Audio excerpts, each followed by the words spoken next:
that conversation, what is the legitimacy of curriculum, of the intentional intervention of a human being upon another, is the license of society. Society exists because we agree that we should do that. The fact is, we don't know how to do it. Well, The way that we intend or want to do it. right.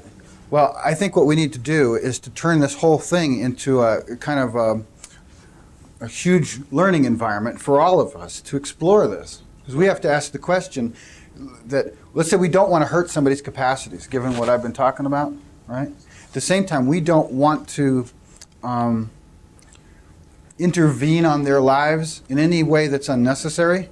At the same time, we do need to allow them to interface with our society and our culture, right? So that gives license to curriculum, that gets a license to schools. We've got to have them.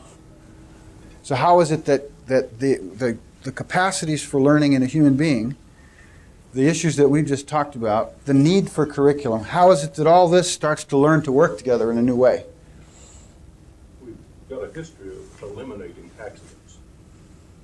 Yes. We have a history of a Pavlov trade of certainty.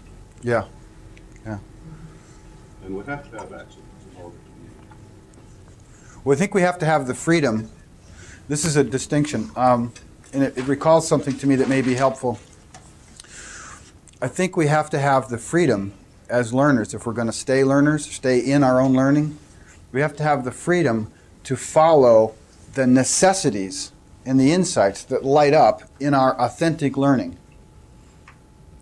And the problem is that the structures we're in tell us that obeying the structure with respect to the curriculum, the pedagogy, the structure, tacitly, in the background, is more important than learning to follow and trust the flow of necessities and insights that we're experiencing. And so long as it's doing that, it's teaching us that what's going on out here is much more important than our capacity for learning.